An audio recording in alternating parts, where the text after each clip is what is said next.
Buongiorno in diretta con Focus TG. 2 anni esatti dalla morte di Giulia Cecchettin, trucidata da Filippo Turetta. Tutta Padova oggi la ricorda con fiori che saranno depositati sulla panchina rossa e anche con il rumore delle chiavi che ha salutato anche l'ultimo addio a questa ragazza vittima del suo ex fidanzato. Andiamo in diretta da Marta Zatta a Padova. A te Marta.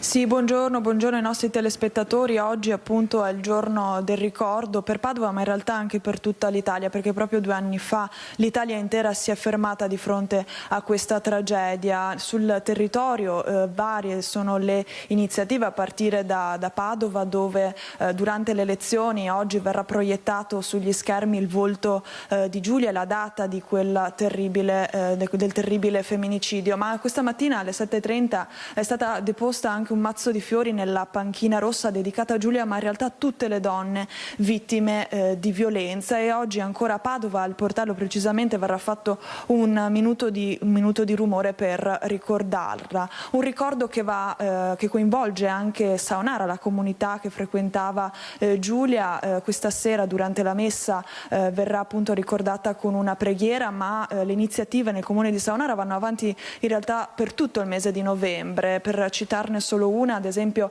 il sindaco e la comunità hanno organizzato un corso di difesa per le donne, per insomma aiutarle in qualche modo nella difesa da queste terribili vicende. Io in questo momento sono in compagnia di Mariangela Zanni, che è presidente del Centro Progetti Veneto Donna. Mariangela, è cambiato qualcosa in questi 2 anni? Sicuramente c'è più consapevolezza nel territorio, non solo veneto e padovano, ma in tutta Italia, rispetto a un fenomeno che coinvolge una donna su 3 in Italia e nel mondo. Penso che è giusto ricordare, però dovremmo farlo ogni giorno, quotidianamente, perché quotidianamente al centro antiviolenza arrivano diverse donne che raccontano proprio una violenza che subiscono all'interno delle loro relazioni. Allora questa attenzione e questo pensiero facciamolo ogni giorno nelle nostre case, nei luoghi di lavoro, nelle scuole, e appunto partendo dalla consapevolezza che purtroppo il femminicidio di Giulia Cecchettin ha reso evidente un qualcosa che prima era ancora nel silenzio, era ancora molto sommerso e che oggi comincia ad emergere. Ecco, e proprio la prevenzione è stata citata anche nelle parole di Gino Cecchettin oggi, che era in audizione a Roma davanti alla commissione parlamentare di inchiesta sul femminicidio. Gino ha detto che il suo discorso non era stato fatto per chiedere più punizioni e leggi più dure, ma per parlare appunto di prevenzione, per far entrare nella coscienza collettiva il fatto che serve istruire per prevenire tali atrocità. Ma ascoltiamo le sue parole. 1 anno della Fondazione Giulia Cecchettin, i progetti, un percorso virtuoso che mette a terra quel patto di corresponsabilità che deve coinvolgere la famiglia, le scuole soprattutto, ma anche tutta la società civile, e naturalmente ci ha dato gli strumenti per la politica per affrontare femminicidio e violenza di genere in modo molto più puntuale. Per me è stato un onore presenziare a questa audizione, è stato un segnale che le istituzioni ci ascoltano non solo Fondazione Giulia, ma penso tutte le associazioni che si occupano di violenza di genere. Abbiamo illustrato i nostri progetti ad 1 anno dalla nascita della Fondazione e quello che andremo a fare nel proseguio. Ecco, dopo le parole di Gino, con Mariangela vogliamo lanciare un'iniziativa molto importante. Il 23 novembre qui a Padova, dal Portello, partirà una iniziativa, una passeggiata che sarà accompagnata da una vogata degli Amici del Piovego proprio sul Piovego, e arriveremo a Piazzale Boschetti. Ci saranno momenti di riflessione ma anche di spunti appunto di intrattenimento attraverso l'intervento degli studenti e le studentesse delle scuole Modigliani e Selvatico. Vi aspettiamo, seguite il nostro sito centrodonnapadova.it e i nostri social, dove verrete aggiornate su questa iniziativa quotidianamente. Ecco, da Padova per il momento è tutto, a te la linea.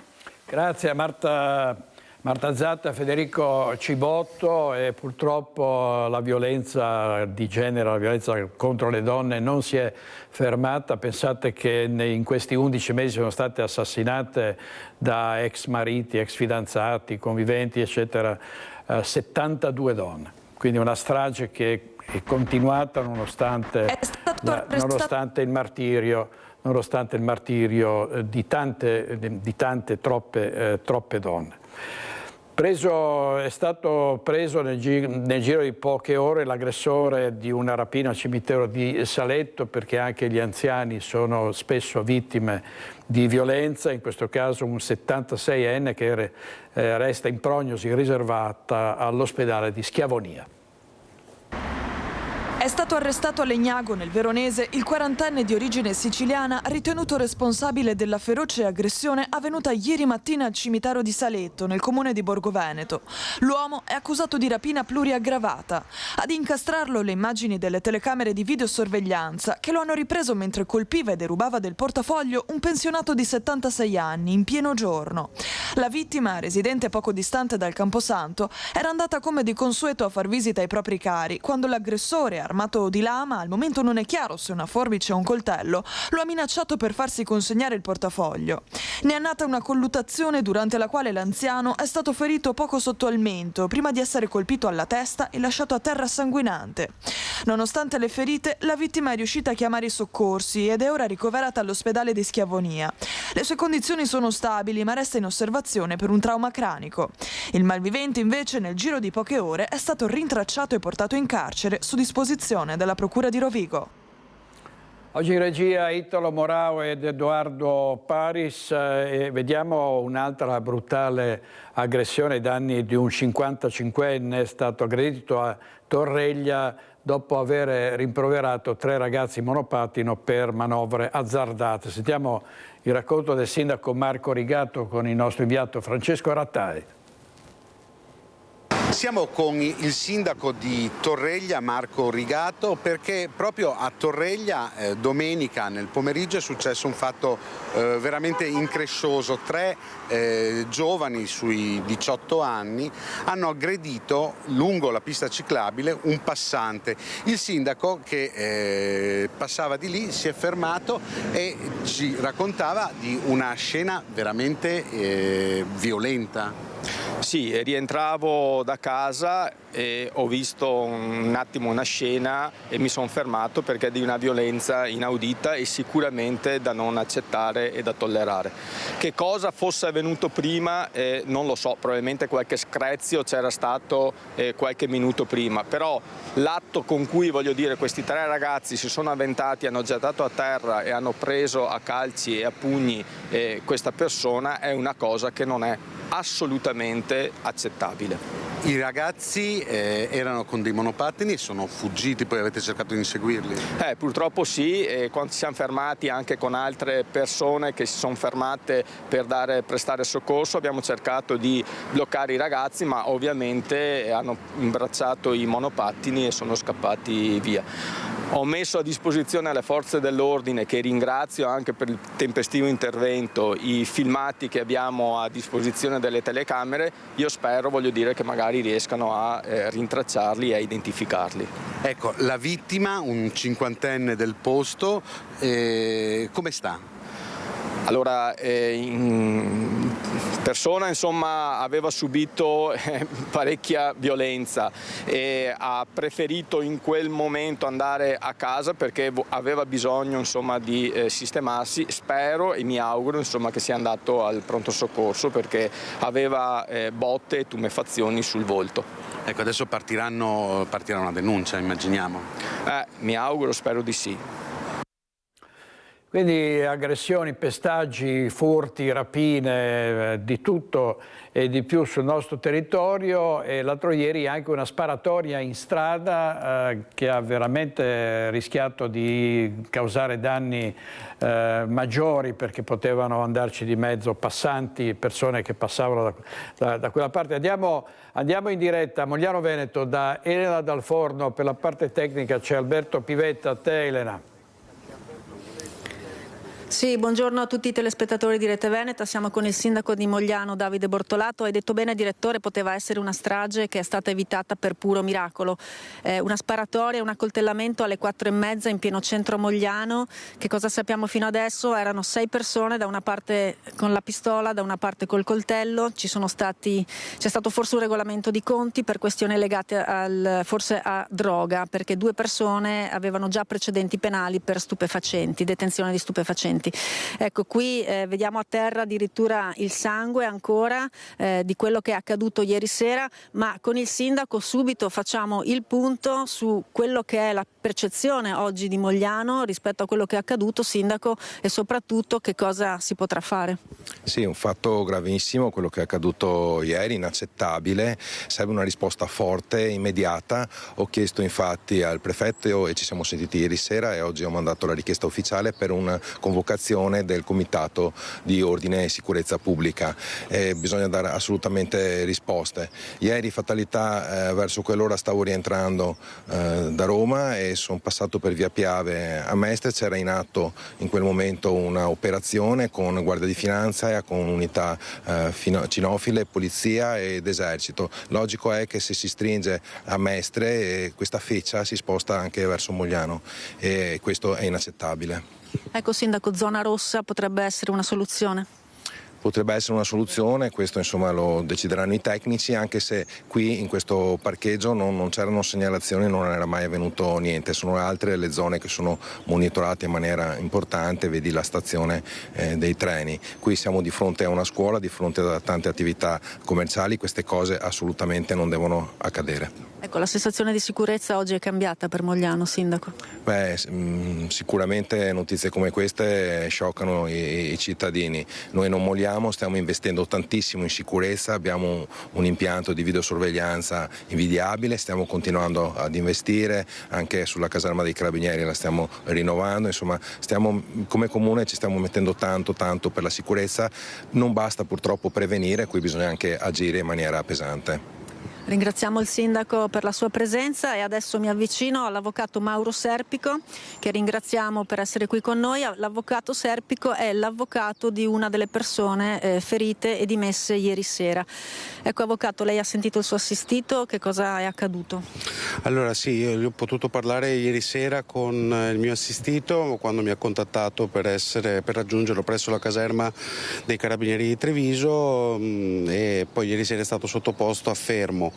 Versava in condizioni di salute molto precarie, quindi non abbiamo potuto approfondire ancora nessun tema. Il fermo non sappiamo esattamente per quale reato sia stato operato, anche se informalmente dall'immagine delle telecamere sembrerebbe che lui era il detentore dell'arma e colui che avrebbe esploso i colpi arma a fuoco, e già questo giustificherebbe il provvedimento di fermo. Poi non so se ci saranno altre ipotesi di reato che la procura intenderà contestare.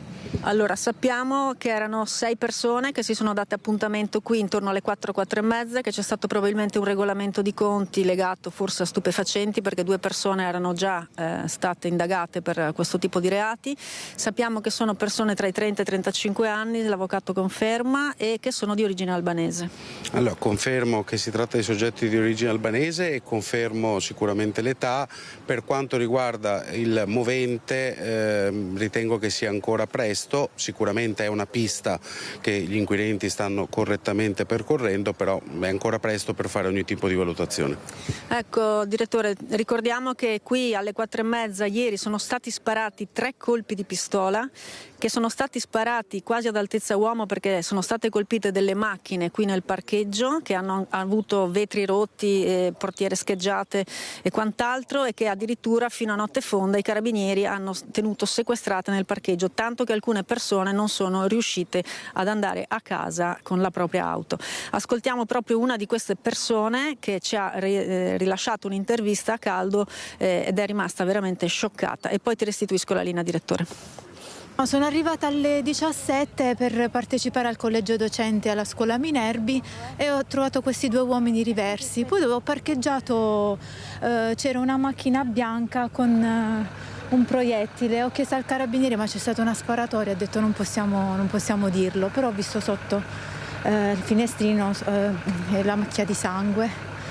È stata una scena toccante, perché ho detto alle 17 in pieno centro io potevo scendere dalla macchina e perdere la vita così senza un motivo.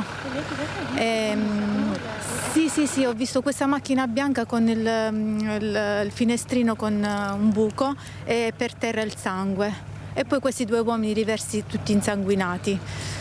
Quindi io mi chiedo, alle 17 del pomeriggio, sì, abito a Mogliano, sono un'insegnante, sì, sinceramente non si può uscire neanche di giorno, in un paese di 28.000 abitanti la cosa è scioccante, mi preoccupa. È tanta, perché ho una figlia di 10 anni, quindi ho paura, sì, per mia figlia.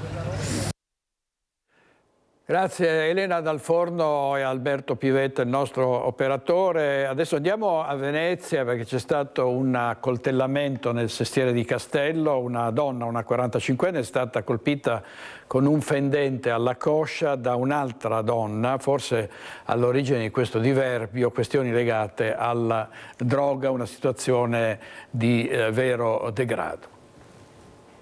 Abbiamo sentito urlare, mi hanno accoltellato e siamo uscite. C'era la mia collega che si è avvicinata, ma non si vedeva niente perché era tutto buio, e due persone si sono dileguate. Dopo la gente ha cominciato ad arrivare e vedere cosa era successo, l'abbiamo soccorsa. È stato un urlo a squarciare la tranquillità del Sestriere Castello in un sabato sera come tanti altri, tra chi frequentava i bar di via Garibaldi e chi faceva la spesa al vicino supermercato Bailo.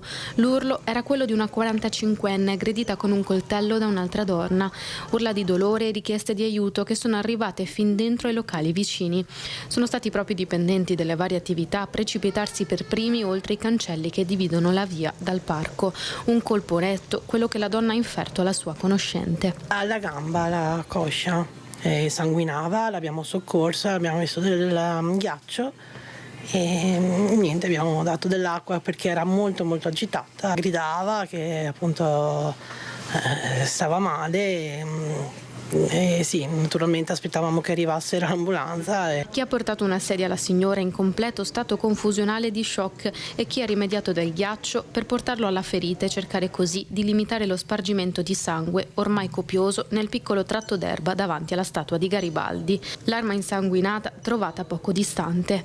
Un fatto che ha suscitato particolare preoccupazione nella zona, da sempre luogo lontano dal turismo di massa e a misura di cittadino. Non è mai successo niente insomma di queste cose qua, infatti sono rimasta un po', sì insomma, è una cosa molto strana, ho detto che succeda una cosa del genere, un accoltellamento così, e poi forse approfittando anche del buio. Secondo alcuni commercianti della zona, la lite sfociata in aggressione sarebbe stata una sorta di regolamento di conti legato alla droga.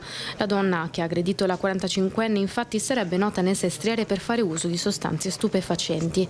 Per primi sul posto i finanzieri delle Fiamme Gialle, a cui sono aspettati i primi rilievi. Sarà ora la procura a decidere se far concludere l'attività di indagine alla Guardia di Finanza stessa o destinarla alle altre forze dell'ordine. La 45enne è stata portata in ambulanza all'ospedale civile di Venezia e non è in pericolo di vita. Servizio di Heidi Kaliman, e vediamo il nigeriano accusato del tentato omicidio di via Tevere a Castelfranco Veneto, resta in carcere. Nelle prossime ore ci sarà l'udienza di convalida. L'arma del delitto, un coltello da ninja, è stato trovato nella grondaia dell'abitazione dell'aggressore a ridosso della ferrovia. Sullo sfondo la storia di una ragazza contesa. Uno è mio fratello e l'altro è un amico suo. Tu ieri sera eri in casa? Sì. Tu sei il fratello di chi? Del ragazzo che ha coltellato l'altro. Ci sono diversi punti fermi dopo 24 ore di indagini serratissime nell'accoltellamento che ha sconvolto via Tevere tra Poisolo e Treville, in comune di Castelfranco. Uno su tutti, vittima e aggressore, entrambi noti per questioni legate alla droga, si conoscevano, anzi per alcuni erano migliori amici. Un rapporto messo però a dura prova da una ragazza contesa che ha portato a un chiarimento finito nel sangue. Sono circa le 17 quando il 24enne marocchino raggiunge il coetaneo nigeriano nella sua abitazione a ridosso del passaggio a livello. È qui che si sviluppa una lite che prosegue poi in strada e diventa zuffa. Il nigeriano a un certo punto estrae un coltello da ninja con doppia lama almeno 15 centimetri. Prima colpisce il marocchino al torace, poi nell'interno coscia. La situazione appare grave. È lo stesso aggressore ad accompagnare nella propria abitazione la vittima sanguinante, che a sua volta trova la forza di chiamare i soccorsi. Elicottero del SUEM 118, automedica, carabinieri arrivano sul posto. In casa ci sono anche i familiari dell'aggressore, oltre al fratello anche il papà e forse altri amici. Io adesso cosa sia successo, io so solo che quello che sapete voi lo so anch'io, basta. Mentre il ferito viene portato al Cafoncello di Treviso, dove si trova tuttora fuori pericolo di vita, l'amico è condotto in carcere con l'accusa di tentato omicidio. I carabinieri, su indicazione dello stesso aggressore, trovano il coltello nascosto in una grondaia della casa. Immediato il sequestro. L'udienza di convalida si terrà nelle prossime ore. Intanto, in via Tevere, resta una serata da dimenticare. Ho visto i carabinieri con un ragazzo che sta vicino al passaggio a livello. E basta, no. Stava andando in cerca di qualcosa, non so. Sicuramente un fatto assolutamente grave che esce completamente dai nostri standard, possiamo dirlo. E speriamo che quello che ci auguriamo tutti è che queste cose accadano sempre il meno possibile e che ci sia una certezza della pena per chi fa fatti di questo tipo.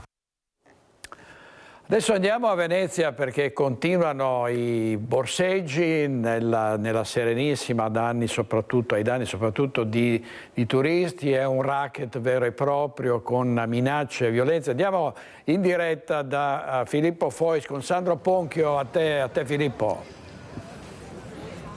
Buongiorno direttore, buongiorno ai telespettatori di Rete Veneta. Sì, un vero e proprio racket, anche perché intanto salutiamo subito Monica Poli dei Veneziani Non Distratti. È un autentico racket perché per la prima volta l'indagine che è stata condotta dal comando dei carabinieri di Venezia ha rivelato quello che si diceva da tempo, che sostenevano da tempo i veneziani non distratti, il fatto che non ci si trova di fronte a degli sbandati che vivono di espedienti e si muovono singolarmente, ma di fronte a una vera e propria organizzazione a delinquere. Questo perché sono stati spiccati 32 misure cautelari per una banda che era suddivisa anche con delle gerarchie molto rigide e che si muoveva in maniera piramidale. Diciamo, gli uomini portano le donne nei vari luoghi per i borseggi. Vengono minacciate queste ragazze che sono molto giovani, addirittura ad alcune è stato chiesto: dovete, se non tornate con 2.500 euro a testa, poi lo vedete. In effetti ci sono state anche delle percosse, per cui questa è la prima cosa. Voi l'avevate sempre detto, cioè queste sono delle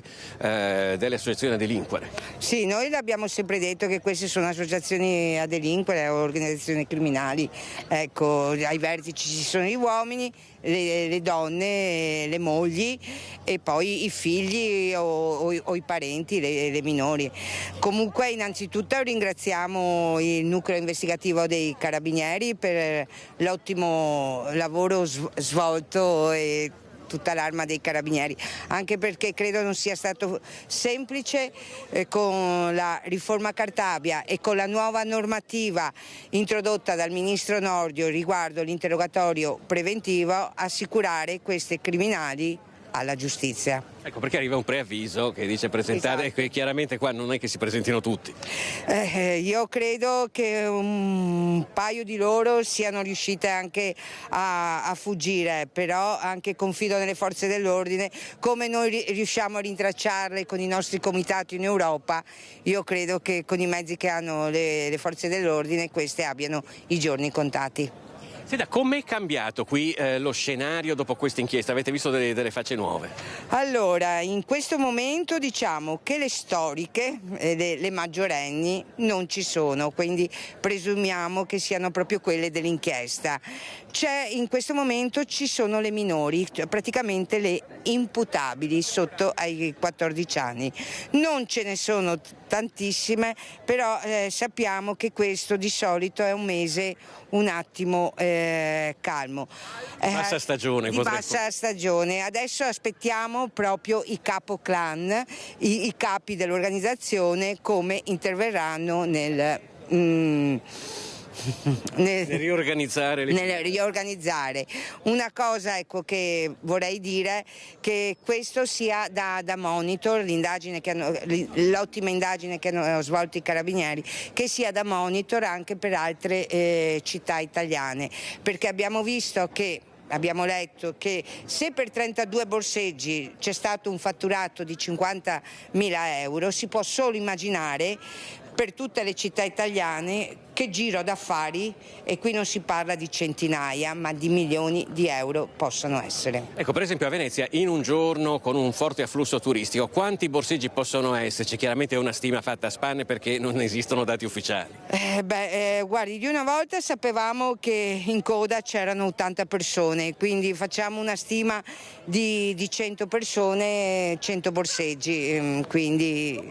100 borseggi poi al giorno stiamo 100 parlando. borseggi al giorno, poi c'è purtroppo chi denuncia e chi no, o chi denuncia magari all'aeroporto o nelle varie ambasciate. Noi invitiamo tutti a denunciare perché è importante. Ecco Filippo, non so come se avete mi visto, senti, poi continueremo a tornare Filippo, anche non con... so se mi senti, volevo chiedere a Monica Poli, c'è una notizia del Corriere del Veneto secondo cui una donna incinta sarebbe stata picchiata dal racket violentemente per costringerla a rubare. Le è stato detto porta 2.500 euro al giorno, ma è mai possibile raggiungere cifre di questo genere, al di là della violenza che ha subito questa donna, che è la notizia più inquietante?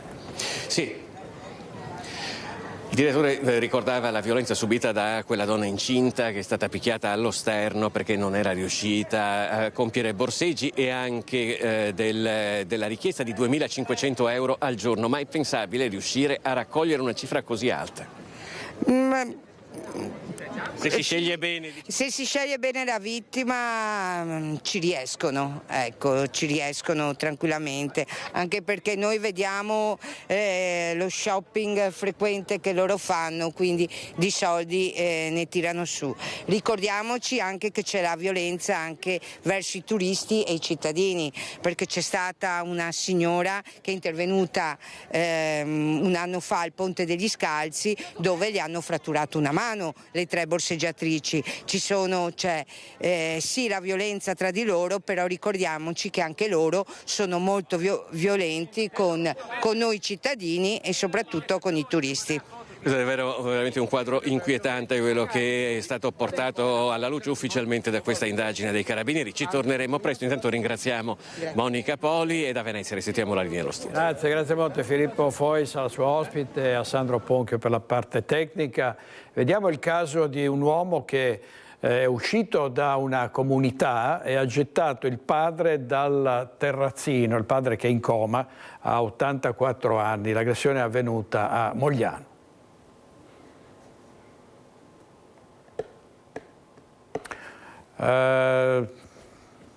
Chiedo scusa alla regia. Un'aggressione brutale avvenuta la settimana scorsa a Mogliano Veneto. Un 53enne ha picchiato l'anziano padre arrivando a gettarlo dal terrazzino. L'84enne si trova ora ricoverato in rianimazione all'ospedale di Treviso. A dare l'allarme sarebbe stato proprio il figlio, affetto da tempo da gravi problemi psichici. Tutto sarebbe iniziato per una lite forse legata a ragioni economiche. L'uomo avrebbe chiesto al padre dei soldi, ma al rifiuto dell'anziano il figlio l'avrebbe picchiato violentemente. Teatro dell'aggressione la villetta dove viveva l'84enne e dove da qualche tempo era tornato a vivere anche il 53enne. Prima l'uomo si trovava in una comunità. A volerlo a casa era stato proprio il padre, che non riusciva a darsi pace, nonostante la netta opposizione del resto della famiglia. Aveva deciso di andare a prenderlo e farlo uscire dalla comunità. Lo voleva accanto, seppur in una situazione non semplice da gestire. Ed i problemi, una volta arrivati a casa, sono emersi subito. L'aggressore, seguito da un amministratore di sostegno, si trova ora ricoverato nel reparto psichiatrico dell'ospedale di Treviso. Gli è stata imposta la misura cautelare dell'allontanamento da casa e il divieto di avvicinamento al padre. Agli inquirenti si è giustificato dicendo che il padre lo stressava. Ora la villetta è stata posta sotto sequestro. E a proposito di predazioni, fanno la loro parte anche i lupi, grossi danni soprattutto sull'altopiano di Asiago, ma anche scendono anche a valle, fanno dei grossi danni. Andiamo in diretta da Daniele Garbin, dal presidente della provincia di Vicenza, perché è stato firmato un protocollo sui lupi. A te Daniele.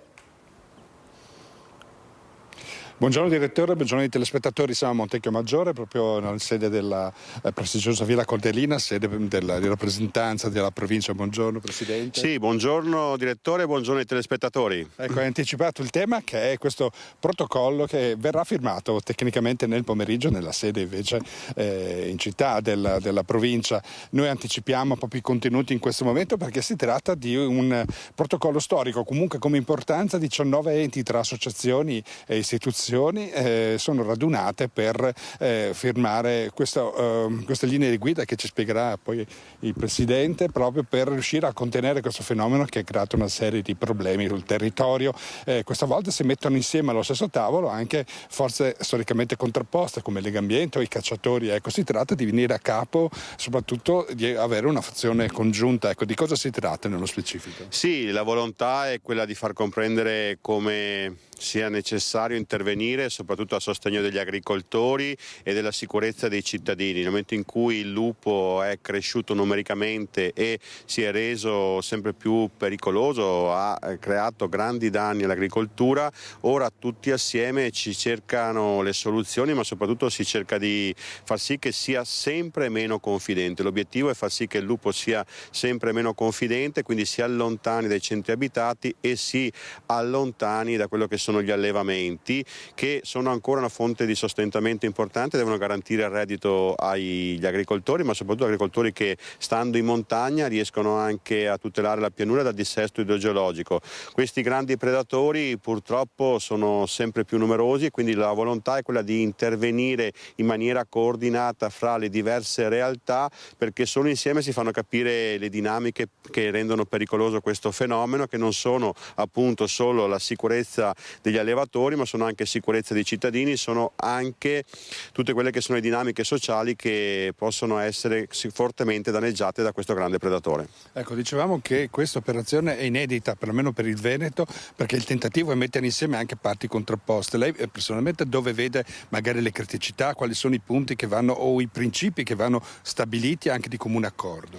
Sì, credo che il punto di contatto sia quello di non andare contro il lupo, ma creare una possibile coesistenza nel momento in cui questi non sono più confidenti e se ne riduce il numero, e capire come non sia solo un problema economico, quindi degli agricoltori, non sia solo un problema di sicurezza, quindi dei cittadini, un problema sociale nel momento in cui le persone frequentano meno montagna, un problema turistico, ma tutte queste cose vadano messe assieme per creare appunto dei luoghi dove sia sicuro potersi muovere e dove anche il lupo, se invece che indirizzarsi verso le mucche, verso quelle che sono animali d'allevamento, verso i cani, i cagnolini, si possa indirizzare verso le prede selvatiche, riducendosi anche di numero, e quindi l'obiettivo è lavorare assieme perché tutto questo sia possibile, prima di tutto in provincia di Vicenza. Bene, intanto grazie, buon lavoro, poi nel pomeriggio seguiremo vera e propria la firma. Ecco, direttore, se hai qualche domanda approfittiamo della presenza qui del Presidente. Grazie Daniele, abbiamo tanta cronaca per cui dobbiamo correre, grazie molte, grazie al Presidente Andrea Nardin, a Daniele, grazie, a Daniele Garbini e all'operatore Simone Squarcina. Le predazioni peggiori più odiose anche le fanno gli uomini con i furti all'interno delle abitazioni di tanti veneti, ed è stato sventato uno da un'intera famiglia che ha circondato, affrontato e messo in fuga una banda di ladri. Sentiamo. lasciate le robe la prossima volta e non usateci più. Questo è il messaggio del giovane Mattias e della famiglia Zanardo alla banda di ladri che hanno scoperto, circondato, affrontato e quindi messo in fuga ieri sera. Tutto inizia intorno alle 20:30 quando l'intera famiglia che abita al piano terra di questa palazzina di via Casoni Susegana sta cenando. Ad un tratto la mamma di Mattias sente dei rumori al piano di sopra e si insospettisce subito sapendo che la vicina è assente. Appena sentito qualcosa mi è andata su dalle scale. Appena visto il ladro ha tirato un pugno sulla porta per dirgli di andarsene via. Il ladro ha risposto vai via tu invece. Ladri sfrontati dunque che sapevano di agire a colpo sicuro. Prima avevano forato un infisso scassinandolo poi con un piede di porco e una volta all'interno avevano iniziato a tagliare una cassaforte con un flessibile a batteria. Una volta scoperti e con le scale sbarrate dalla mamma di Mattias hanno tentato l'uscita dal terrazzo, ma qui c'era il giovane con la sorella. Mia mamma li ha bloccati dentro. Io l'ho messo fermo lì, l'unico punto era questo o le finestre per di là. Quindi li avevate bloccati di fatto? Mia mamma sì, li ha bloccati sopra. Dopo l'unica occasione era questa. E poi è intervenuto tuo papà? Sì, perché sono rimasto bloccato fermo per un po', ma dopo sono corsi dal cancello mio papà e mio zio e sono riuscito a tenere fermi, ma non hanno preso niente per fortuna. Ma sopra di te quindi erano cosa in 3? Uno era a terra fermo e dopo gli altri 2 mi hanno salito. A quel punto l'intera famiglia ha affrontato fisicamente la banda su questo giardinetto. Pugni, calci e graffi che Mattias ha subito al volto fin quando uno dei malviventi ha iniziato a colpire il giovane, il papà e lo zio con un piede di porco sulle mani e sulle schiene. Ho subito dei graffi ma non ho capito con cosa. Perché ero già con terra col tizio, quindi per me non mi sono proprio pensato. Rissa terminata con la banda in fuga che ha lasciato la rifurtiva, gli attrezzi di scasso, la radiolina comunicante con il palo che attendeva in macchina, tutto a terra. A 20 anni hai affrontato da solo i ladri? No, è successo per caso perché ho detto non era edizione di coraggio ma non volevo che prendessero le robe. Ma lo rifaresti? Sì, per proteggere quelli che conosco sì. E invece a Padova sono stati messi a soqquadro gli spazi dell'associazione che lavora con ragazzi disabili. Un atto vile, solo così può essere definito il furto avvenuto nella notte tra sabato e domenica nella sede padovana di Sport in Veneto, l'associazione che dal 2011 costruisce percorsi di autonomia e inclusione per ragazzi con disabilità. Il ladro, entrato forzando una porta sul retro della palazzina di Via Montà, ha rovistato ovunque, uffici, scrivanie, piccoli lavoretti gettati a terra. Il bottino appena 100 euro tolti dalla cassettina che serve per le spese delle attività. Molto spiacevole perché noi è la prima volta che si succede una cosa del genere.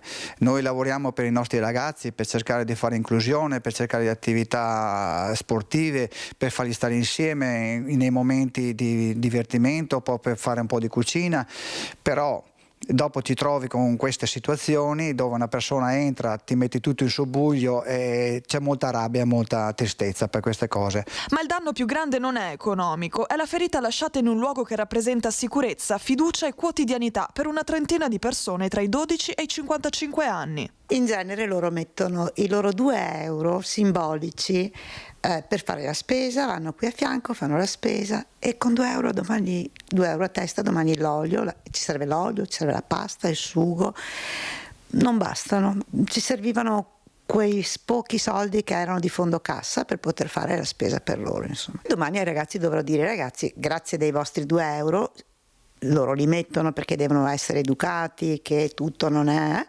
però non bastano, i ladri ci hanno rubato tutti i vostri soldini che erano qui. Ad essere colpita anche la sede della Fondazione Hope Ucraina, l'associazione ubicata nello stesso stabile che coordina le risorse umanitarie nelle terre del conflitto, si ritrova ora senza computer, documenti e perfino le letterine destinate ai bambini ucraini. Il dispiacere è profondo, ma la tenacia dei ragazzi e dei volontari di Sport in Veneto non si ferma qui. Sotto Natale faremo i banchetti, il primo sarà il 29 di novembre, e poi via via le domeniche, anzi i sabati. Ci troverete in Piazza delle Erbe, venite, comprate qualcosa dai nostri ragazzi perché loro ci tengono tanto. E hanno tentato un maxi colpo di rubinetterie nell'ex convento di Pieve del Grappa, un comando di ladri che è stato però scoperto e fermato. Erano certi di farla franca, quell'ex convento, casa mater ecclesiae, casa per esercizi spirituali, frequentatissima in passato di proprietà delle suore francescane elisabettine di Padova, abbandonato e chiuso da una ventina d'anni tra le colline di Fietta, di Paderno, di Pieve del Grappa, era il bersaglio ideale. Potevano accedervi senza problemi, vista la vegetazione selvaggia che oggi domina quello che era uno splendido parco e visto che attorno ci sono solo poche abitazioni.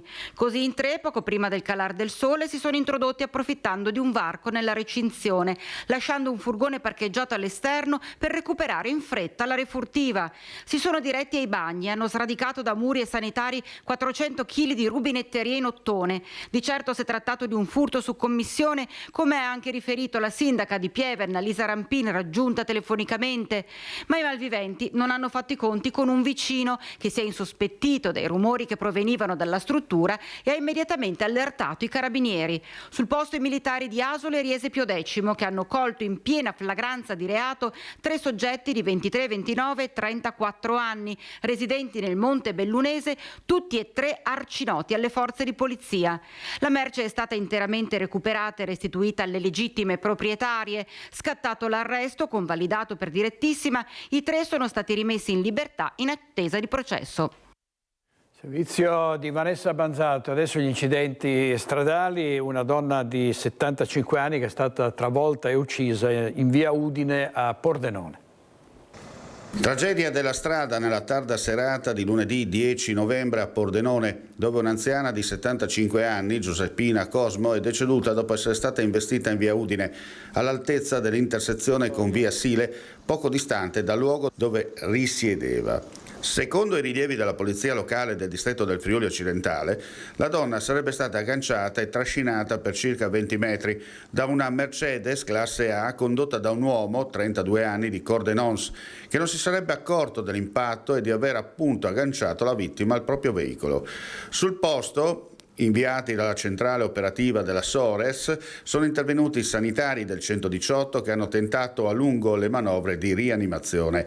L'anziana è deceduta poco dopo al pronto soccorso cittadino, dove è stato constatato il decesso a causa dei gravi traumi riportati. Vediamo un altro incidente che viene riportato dall'Arena di Verona. C'è stato uno scontro tra una moto e un camion a Villafranca, l'ennesima tragedia, è morto un motociclista di 25 anni. E uno schianto in Feltrina con 2 feriti, uno è stato ricoverato a Treviso in condizioni serie ma è fuori pericolo, il traffico in tilt tra Pederobba e Fener.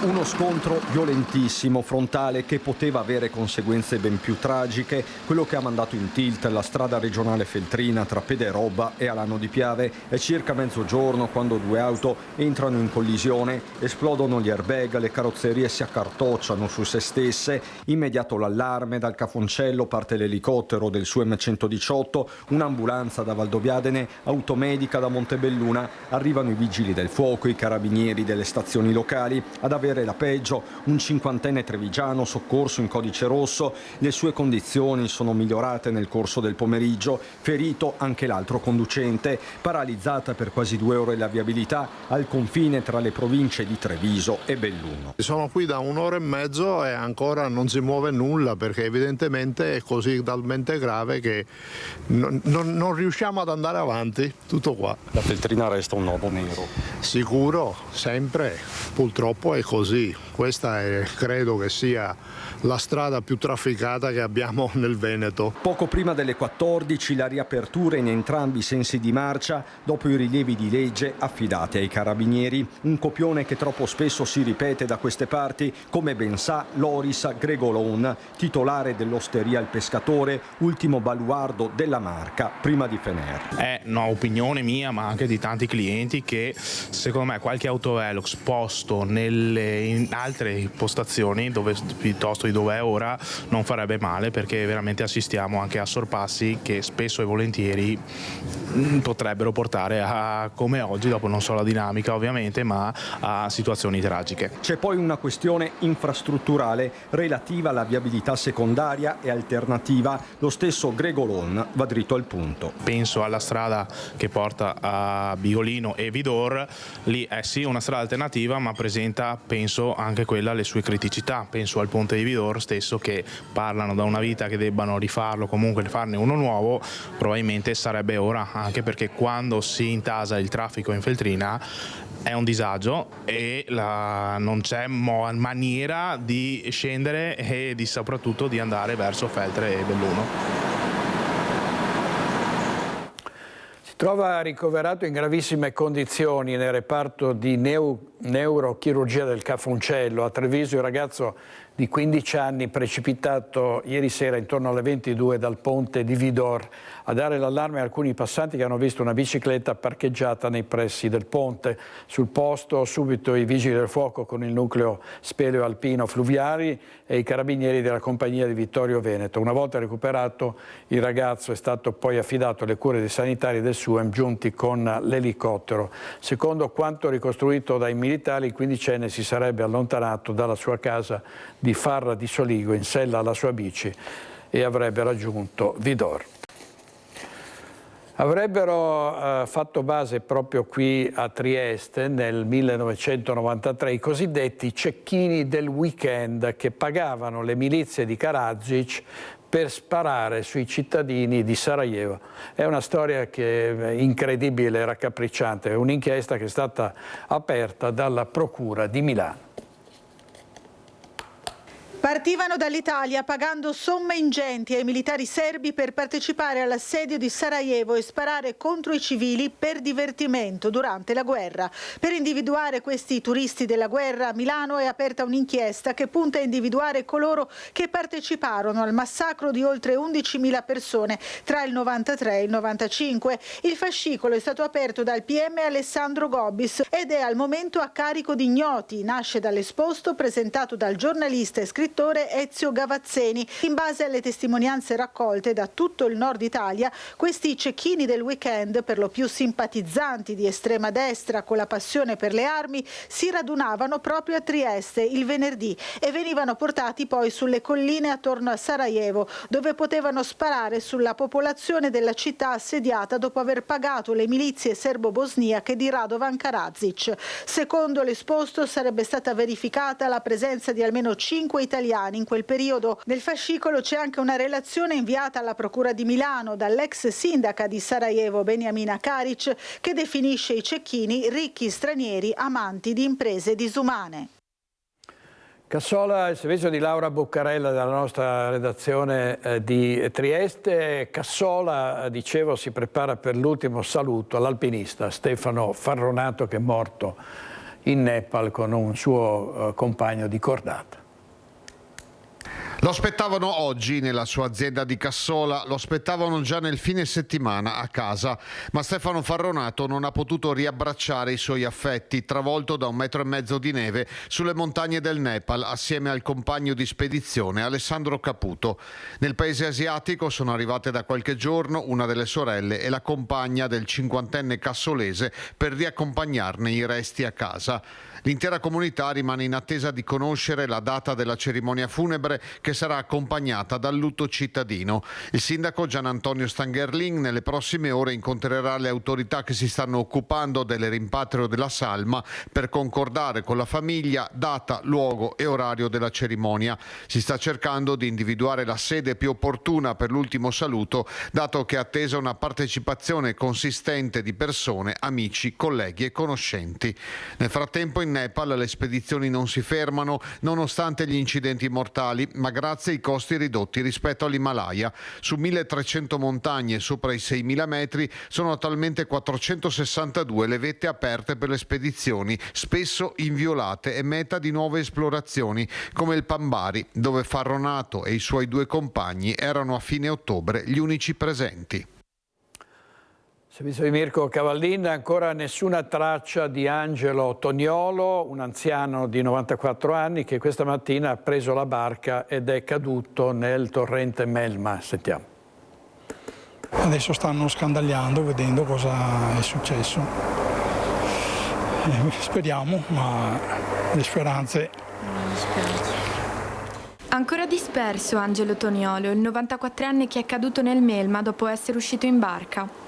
Col Signore mi ha detto che ha sentito un grido di aiuto e sono corso subito immediatamente qui e ho visto che non c'era la barca e siccome il papà aveva la mania di andare a funghi, a 94 anni ha preso la barca ed è salito, si vede che è scivolato dentro in acqua e la barca l'ho ritrovata a 200 metri più avanti. L'allarme è scattato attorno alle 9:30 quando il figlio, avvertito da un vicino, si è precipitato a casa del padre e ha chiamato subito i vigili del fuoco. Poco dopo è stata trovata la barca, ma di lui nessuna traccia. Faceva fatica a camminare e aveva problemi alle mani. Dunque... Però ha preso la barca lo stesso? Sì. Si teme che l'anziano possa essere scivolato in acqua e che la corrente lo abbia trascinato a valle verso il Sile. Le ricerche proseguono senza sosta tra Silea e Carbonera, sia a terra che dall'alto, con l'elicottero dei vigili del fuoco che sorvola l'area. Servizio di Nancy Gualdi. Adesso andiamo in diretta da Mirko Cavallin e da Alessandro Costacurta perché non riusciamo a dimenticare Sammy Basso e si fa di tutto per parlarne, per rendergli ancora omaggio per tutto quello che ha fatto nella sua breve esistenza. Andiamo a passare alle grappa. A te Mirko. Buongiorno direttore, sì, è proprio vero, non si riesce, non si può, non si deve dimenticare Sammy Basso, l'hanno fatto i ragazzi, i docenti, anche i genitori del liceo scientifico Jacopo da Ponte, piantumando poco fa un albero in suo ricordo, un albero speciale, un ginkgo biloba che è segno di resilienza, di longevità, di vita, di colore. Insomma, sono con 3 rappresentanti gli studenti, tra poco avremo anche i genitori. Angelica Battocchio, insomma, per te Sammy chi era? Allora io ho avuto modo di conoscere Sammy circa 2 anni fa con tutta la mia classe e è stata un'esperienza che insomma mi è rimasta molto e di lui mi ricordo l'allegria e il sorriso spontaneo che aveva nel raccontarci tutto, anche i momenti insomma più difficili della sua vita, e quindi questo è ciò che mi rimane di Sammy. Grazie Angelica. Matteo Lanzarini, tu come gli altri 2 tuoi compagni siete rappresentanti di istituto in questa scuola dove Sammy ha studiato. Cosa vuol dire per voi avere un predecessore così importante? Per noi è segno di orgoglio sicuramente, perché è una persona che è riuscita anche nella peggiore delle sfortune a vivere una vita piena di emozioni, piena di felicità. E noi stessi spesso non riusciamo, noi che non abbiamo neanche alcun tipo di sfortuna, non riusciamo nemmeno a vivere una vita come quella che ha vissuto lui, quindi noi abbiamo solo da imparare da quello che lui è stato e quello che ha fatto. Grazie Matteo, una parola anche per Jacopo prima di incrociare i genitori di Sammy. Insomma, c'è quest'albero che adesso lo ricorderà per sempre. Certo, allora noi siamo molto orgogliosi di partecipare in una scuola dove ha fatto parte anche Sammy Basso, che come Angelica anche io con la classe ho potuto avere la possibilità di incontrare questo esempio di persona che ci accompagnerà sempre nella storia dell'istituto con questo albero. Grazie anche a te. Allora con Amerigo e Laura ci avviciniamo, grazie ad Alessandro, proprio a questo ginkgo. Insomma, si continua a seminare? Certo. Come faceva Sammy alla fine? Tutta la sua vita è stata una continua semina, cioè lui elargiva quello che aveva di suo, e dunque questo è un bellissimo esempio, anche perché da qua è partito, da qua ha dato la base ai suoi studi futuri, quello che poi è diventato, e dunque è bellissimo ritrovare questa bellissima pianta che ha un significato anche veramente importante nella sua scuola. nella sua scuola, perché questa la sentiva la sua scuola. Sì, certo, il liceo da Ponte. Amerigo, vuoi ripetere che cosa hai detto prima ai ragazzi ricordando Sammy? Ai ragazzi ho detto che devono essere se stessi, non lasciarsi anche condizionare dalle altre persone, ma soprattutto di sognare, perché i sogni si realizzano. Se lo vogliamo noi, i sogni si possono realizzare, anzi si realizzano. Sammy li ha sempre realizzati. E quindi anche i ragazzi devono capire che se loro proprio lo vogliono, arrivano, dove vogliono arrivano. E anche le notizie che arrivano dal mondo scientifico, insomma, sembrano sempre più positive, ne leggevamo anche in questi giorni, no? Sì, noi siamo tornati la settimana scorsa dal meeting internazionale sulla progeria che viene fatto ogni 2 anni a Boston. E lì abbiamo sentito che veramente la ricerca sta dando dei frutti incredibili e enormi. C'è tanta carne al fuoco, come si dice, e veramente, come diceva anche Sammy, siamo proprio quasi, manca sempre un pochino, però siamo quasi all'arrivo, cioè ci sono tante buone probabilità che presto si potrà dire che si potrà curare la progeria, e non solo la progeria. E noi continueremo sempre a dire grazie a Sammy, diciamo grazie a voi per questa presenza al Liceo da Ponte che ci ha ospitato. Direttore, è tutto, a te la linea. Grazie molte Mirko, un forte abbraccio ai genitori del grandissimo, leggendario Sammy Basso. E veniamo a cose meno esaltanti, cioè la politica adesso in vista delle elezioni, con i trabocchetti, le frecciate, i candidati che sgomitano per arrivare ad ottenere più consensi, e si sta usando anche molto l'intelligenza artificiale. Sta facendo parlare il video pubblicato dal presidente Zaia, in cui si vede un avatar di Zaia con un leoncino alato, no? che va nelle urne. Maroni,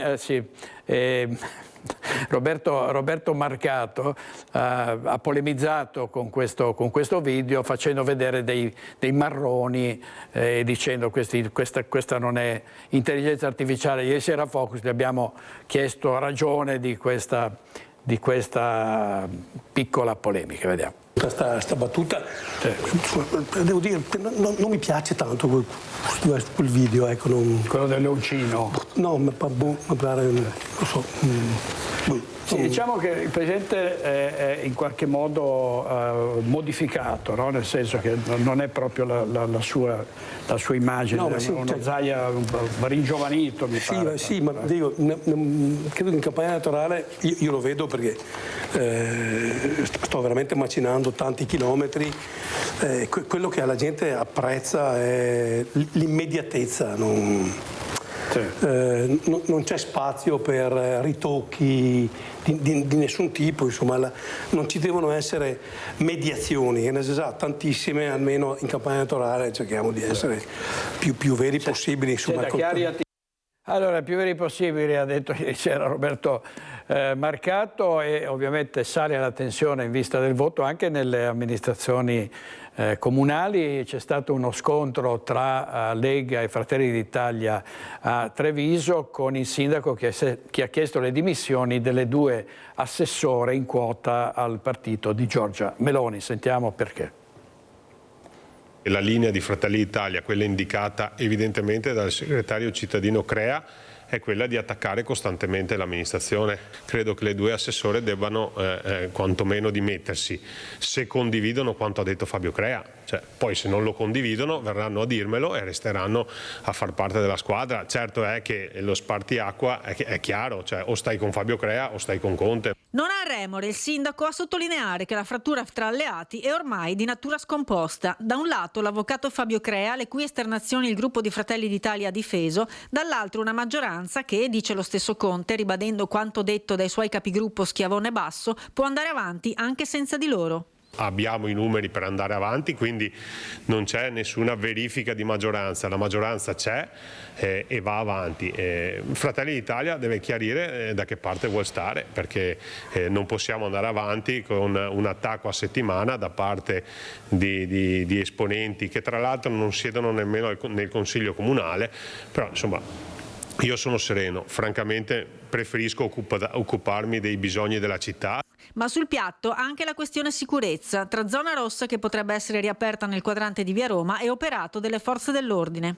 Ho sentito sempre gli esponenti di Fratelli d'Italia dire che i controlli da parte delle forze dell'ordine non sono efficienti, quindi screditando anche la professionalità della questura, dei carabinieri, della Guardia di Finanza e della Polizia Locale. Ecco, cosa che io non condivido, anzi li ringrazio per il grande lavoro che quotidianamente svolgono a supporto della nostra comunità. Con il capogruppo meloniano di Treviso, Guido Bertolazzi, ancora non c'è stato un confronto. Il coordinatore regionale, Luca De Carlo, ha convocato un vertice per chiarire la linea, ma Conte chiude la partita con l'ultima stoccata. Mi pare di aver capito insomma, che gli interessi di alcuni esponenti di Fratelli d'Italia non siano certo il bene della città, ma siano la distruzione dell'amministrazione. Quindi voglio dire, l'avevamo capito da tempo, non ne faccio di certo una malattia, dispiace perché con molti altri di Fratelli d'Italia invece stiamo facendo un gran bel lavoro, devo dire che quasi tutti i consiglieri comunali sono molto attenti, responsabili e sensibili. C'è qualche disturbatore esterno che evidentemente ha altri interessi e non so dirvi quali sono. E il coordinatore regionale, il senatore Luca De Carlo, ha detto siamo leali a Mario Conte ma non siamo tenuti alle prove d'amore. Sentiamo. Lo accettate questo ultimatum? Credo che Mario si sia espresso male. Non credo che in politica si viva di ultimatum. Quello che posso dire con assoluta certezza è che tutti i consiglieri comunali, il circo, il commissario e anche gli assessori stanno con Giorgia Meloni e con il partito. E quindi non c'è nessun motivo di fare prove d'amore che altro non sono quello che facciamo quotidianamente in Consiglio Comunale quando siamo chiamati a votare le questioni della maggioranza e sulle quali non abbiamo mai fatto mancare il nostro supporto. Quindi Mario può stare tranquillo che sia il circolo ma sia soprattutto i suoi consiglieri comunali, i nostri consiglieri comunali e gli assessori stanno con il partito e hanno disciplina e lealtà nei confronti del sindaco di Treviso. Io voglio capire da lei, De Carlo, a questo punto lei dice noi stiamo con Mario Conte, siamo leali a Mario Conte, quindi scaricate Fabio Crea. Non scarichiamo nessuno. Crea, che è un privato cittadino, che ha sollevato delle questioni, le ha sollevate secondo me in modi un po' magari così diciamo eccessivi, quindi che non sono modi utilizzati per esempio dai nostri consiglieri comunali, ma nemmeno dal circolo, ma nemmeno dal segretario regionale, pone un tema e pone un problema. Gli altri sono consiglieri comunali che invece sono lealissimi nei confronti del sindaco e quindi credo che non ci siano problemi. Se servirà, io stesso fine settimana parlerò con Mario Conte per spiegare perché Fratelli d'Italia è leale e cosa si aspetta Fratelli d'Italia dal sindaco. Così Luca De Carlo intervistato da Cristian Arboita. Adesso andiamo in diretta a Belluno da Fabio Fioravanti e da Stefano Bozzi perché saranno installate sulle volanti della Polizia di Stato dei defibrillatori. A te Fabio. Grazie per la linea, siamo in piazza dei Martiri a Belluno con il Questure di Belluno per una giornata importante per gli uomini delle volanti e per una volta, per fortuna, non parliamo di criminalità ma di aiutare la gente in un altro modo. Sì, ci stiamo inserendo su una giornata speciale per Belluno, il santo patrono San Martino, quindi predicata fino adesso la solidarietà, la condivisione e l'altruismo. Oggi la Fondazione Ometto di Padova, su un progetto Piccolo Principe, ci sta donando 9 defibrillatori che verranno posizionati sulle volanti, quindi da oggi in poi avremo questa possibilità in più. Siamo sempre in raccordo ovviamente con il SUEM 118 di Belluno e quindi offriamo sicuramente un servizio ancora più importante per i cittadini bellunesi. Avere questo strumento utile, importante, a volte indispensabile per salvare una vita, dove purtroppo magari ci sono i fatti che lo richiedono. Assolutamente, fra l'altro Belluno non è esente, perché negli anni scorsi abbiamo proceduto a salvare diverse vite su diversi incidenti, perché le volanti hanno una copertura di 24 ore su 24 e quindi abbiamo la possibilità di intervenire su un territorio anche abbastanza ampio. Il collega sta riprendendo proprio la presidente dell'associazione che gli dona questi oggetti, questi preziosi supporti insieme appunto agli oggetti come quello che lei ha in mano. Tra l'altro oggi, giornata importante, c'è anche il prefetto, c'è il presidente della provincia. Possiamo chiedere di far vedere una cosa che è piaciuta moltissimo alla gente, insomma siamo in una giornata lieta, una Lamborghini, sì, ma non una Lamborghini a caso, se poi... Assolutamente, la Lamborghini in particolare, quella che noi... Ce la fanno vedere? Assolutamente sì. Ovviamente sulla parte anteriore è posizionato tutto un sistema refrigerante che permette un trasporto degli organi ogni volta che ce lo richiedono. Questo è un servizio importantissimo che stiamo rendendo da diversi anni. Quello è un frigo dove l'organo eventualmente viene portato in un sacchetto di ghiaccio, esatto, per andare direttamente in sala operatoria. Esatto. Quando non ci sono possibilità di trasporti con altri mezzi, ovviamente questo è utilizzato tantissimo, anche perché loro sono bravissimi autisti che sono qualificati, sono una trentina in questo momento che hanno la capacità di guidare questa autovettura, ed è un vanto della Polizia di Stato. Allora, grazie Questore per averci fatto compagnia, e adesso la lasciamo per l'inaugurazione, per la consegna di questi preziosi oggetti. Ne facciamo vedere uno, visto che ce l'ha in mano, possiamo aprirlo, facciamo vedere un secondo, queste che potranno salvare tante altre vite.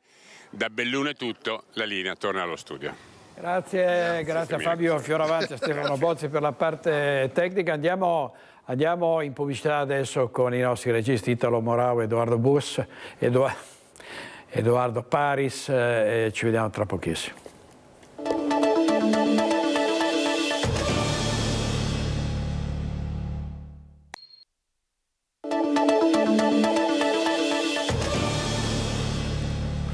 Ancora una clamorosa ennesima protesta contro Beatrice Venezzi, che è stata nominata direttrice musicale della Fenice dal sovrintendente. Lì è scoppiata la rivolta degli orchestrali, ieri sono arrivati anche da altri teatri, c'era di tutto, insomma, in centinaia, forse anche migliaia, contro una sola persona, Beatrice Venezzi. Vediamo. Perché è venuto qui oggi? Per mostrare solidarietà ai miei colleghi della Fenice, perché sia la maniera in cui sono stati messi al corrente della nomina, sia tutto quello che ne è venuto dopo, di commenti francamente veramente infantili nonché offensivi, ci obbliga eticamente a dare loro solidarietà, perché quello che succede qua può succedere in qualunque delle fondazioni. Ma chi dice che questa è solamente una questione politica o maschilista addirittura, cosa rispondere? Che non è vero, chiaramente, che qua è una questione semplicemente di capacità, non di capacità che pian piano si acquisiscono anche, forse c'è anche un po' di predisposizione, diciamo così, e il problema è che appunto secondo me come un discorso di una squadra di calcio deve essere un qualcosa di concertato, deve essere, perché poi alla fine i veri collaboratori più stretti sono gli orchestrali. E a chi dice che state conducendo una battaglia politica, cosa rispondete?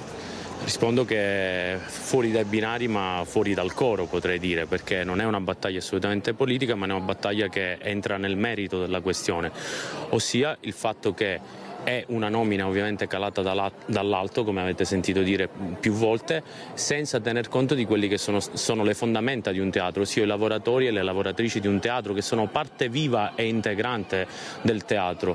Quindi è un entrare a gamba tesa a casa d'altri, e quindi questa cosa per noi non è assolutamente condivisibile.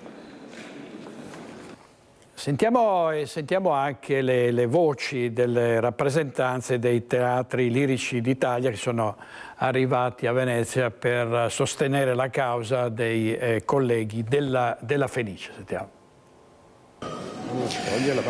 Campo San Fantin è gremito di persone, non si tratta solamente di abbonati alla Fenice, sono anche i musicisti di numerose fondazioni di teatri lirici d'Italia, c'è la Scala di Milano, c'è il Teatro Regio di Torino, il Teatro Comunale di Bologna, l'Arena di Verona, il Teatro Verdi di Trieste, insieme a numerose altre realtà del mondo musicale, per esempio il Benedetto Marcello, che è il Conservatorio di Venezia. È un ennesimo capitolo, forse quello più forte che abbiamo visto fino ad ora, della protesta che è stata messa in atto dai musicisti della Fenice sulla nomina di Beatrice Venezzi a direttrice musicale del Gran Teatro La Fenice. Una contestazione, e lo chiedo qui ai rappresentanti sindacali, che non ha niente a che vedere con la persona, ma con quello che è il suo curriculum. Partiamo da lei, Atalmi. Ma io credo che Colabianchi, che ha fatto una nomina senza passare per il gradimento dell'orchestra, per un percorso di avvicinamento, ha creato un pasticcio e quindi adesso dovrebbe risolverlo.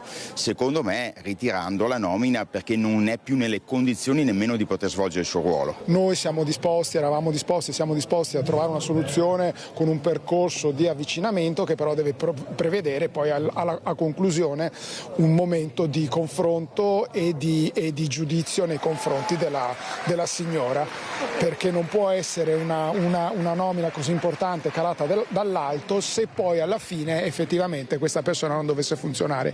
Invece la versione della nostra direzione è: la provate ma comunque ve la tenete.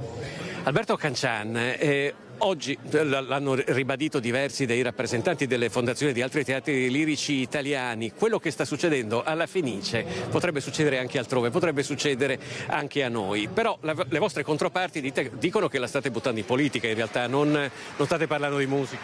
Assolutamente no, qui si parla di musica, qui si parla del futuro della cultura in Italia. Quello che si sta creando a Venezia oggi è appunto un precedente pericoloso, quindi la paura c'è per tutti i teatri, perché i metodi di nomina di un direttore d'orchestra, i nostri amici, i nostri colleghi, i nostri musicisti, grandiosi oltretutto, ce l'hanno detto com'è, quindi non funziona così. Insomma, i teatri sono le eccellenze italiane, noi vogliamo che restino così per sempre.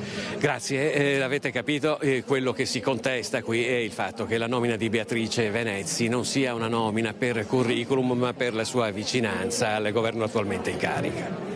Grazie molto a Filippo Fois. Beatrice Venezzi era stata in qualche modo così, aveva fatto riferimento a lei Beppe Vessicchio, maestro di musica notissimo che è morto pochi giorni fa, aveva detto a Open: non condivido le sue idee ma solidarizzo con lei. Ne parlavano tutti bene prima che dicesse per chi votava, poi commenti sgradevoli a conferma di chi sostiene che questa è una battaglia prettamente politica. Attivisti dell'Assemblea Sociale per la Casa hanno manifestato fuori dall'M9 di Mestre, dove si tengono i Property Days, dei 2 giorni per gestori e proprietari di immobili per B&B e affitti brevi.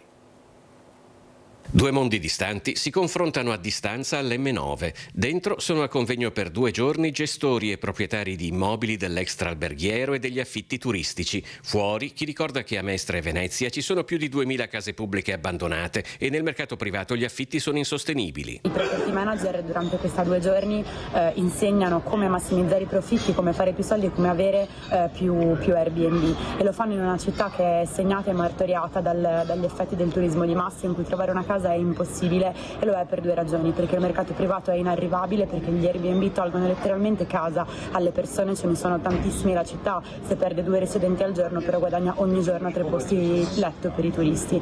I manifestanti chiedono l'assegnazione delle migliaia di case pubbliche vuote, la regolamentazione delle affittanze turistiche, servizi pubblici accessibili, politiche di welfare per supportare le famiglie. Forze dell'ordine vorrei parlare. Fanno l'affitto anche le forze dell'ordine. Venezia in questo momento anche loro, Venezia. È forse uno dei momenti più significativi della protesta davanti all'M9, quando i manifestanti si rivolgono direttamente agli agenti schierati di fronte, ricordando come trovare casa sia diventato difficile anche per loro, come per tutti i dipendenti pubblici che lavorano a Venezia, tanto che l'Ater ha dovuto stipulare convenzioni specifiche per aiutare i lavoratori del carcere, della prefettura, dell'azienda sanitaria. Le famiglie fanno sempre più fatica a potersi permettere di vivere perché il mercato privato è inarrivabile, perché gli Airbnb si mangiano tutto, perché ci sono 3.000 case vuote abbandonate fra la città storica e la terraferma. E eventi come questo sono uno schiaffo in faccia che vengono contestati ovunque e devono continuare a essere contestati per quello che rappresentano. Questa città non è un albergo, questa città è viva, questa città resiste e continueremo a farlo. Con l'accordo raggiunto al Senato degli Stati Uniti tra repubblicani e democratici, il governo americano potrà pagare gli stipendi dei dipendenti pubblici, una buona notizia anche per i lavoratori italiani delle basi americane. Siamo contenti, chiaramente. Al momento invitiamo però la prudenza perché dalle informazioni che abbiamo potuto anche noi leggere sui notiziari si è raggiunto al momento l'accordo all'interno del Senato, però questo accordo deve essere poi ratificato alle Camere e anche dal Presidente americano, quindi non ci aspettiamo uno sblocco degli stipendi ad oggi, ma dovrà seguire appunto l'iter congressuale, sperando che il testo venga approvato così come insomma si pensa. Il sollievo dei lavoratori italiani delle basi statunitensi cittadine dove lavorano circa 800 persone. Dopo 40 giorni la fine dello shutdown più lungo della storia USA fa ben sperare nonostante resti l'apprensione. Ora, oltre ad ottenere concretamente lo stipendio arretrato, serve concordare una strategia affinché non si possano più ripetere situazioni simili. Ci sono anche delle interrogazioni parlamentari al riguardo, speriamo che il governo metta mano a questa situazione parlando con lo Stato americano e quindi magari cambiando anche quelli che sono gli accordi bilaterali per far sì che non riaccada più. Ad interessare ufficialmente con una mozione nei giorni scorsi il ministro degli affari esteri e vice premier Antonio Tajani, anche il senatore vicentino Pierantonio Zanettin. C'è un barlume di speranza per i lavoratori italiani rimasti privi di stipendio a causa dello shutdown statunitense. Ieri il vice premier e ministro degli esteri Antonio Tajani ha annunciato che la Farnesina ha contattato l'ambasciata americana a Roma, la quale a sua volta ha riferito che Esercito e Aviazione USA stanno approfondendo con il Pentagono la possibilità di ricorrere a fondi propri per pagare anche i lavoratori italiani. Speriamo dunque che la questione possa risolversi a breve, altrimenti siamo pronti anche ad ulteriori iniziative a tutela dei nostri concittadini. Il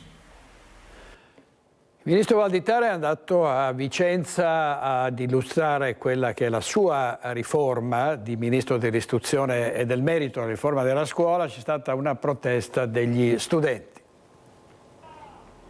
Erano una cinquantina gli studenti del collettivo Intifada Studentesca Vicenza che hanno presidiato Piazza Castello di fronte alla sede di Confindustria per la presenza del ministro dell'istruzione Giuseppe Valditara.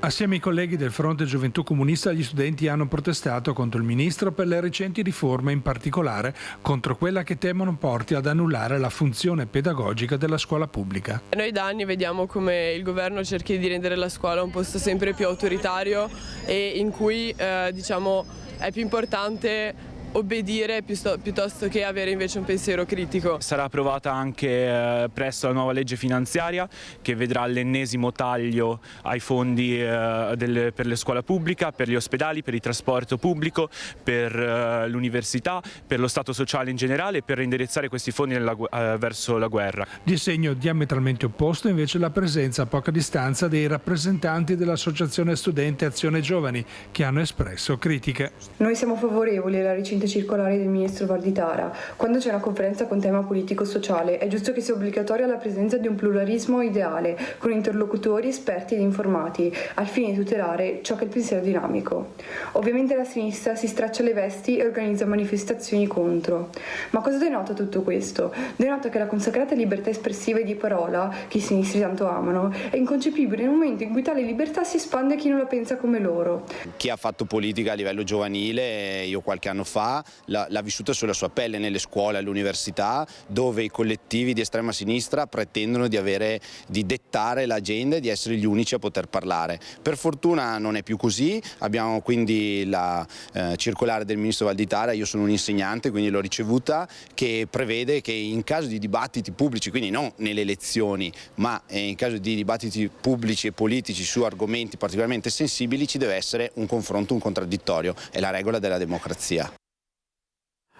E poi ci sono le regole della pubblicità e torniamo tra pochi minuti.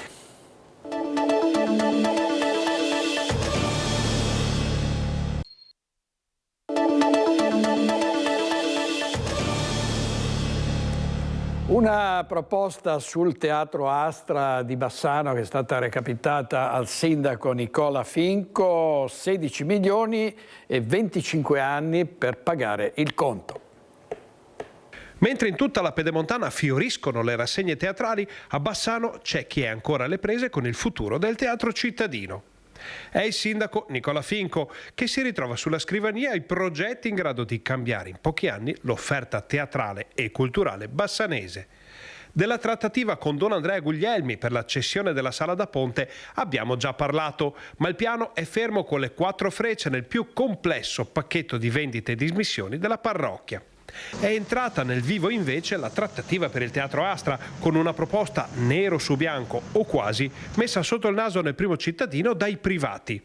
Un pacchetto letteralmente chiavi in mano, con un teatro che il comune acquisirebbe già bello e pronto, solamente con il motore da accendere per partire con una programmazione.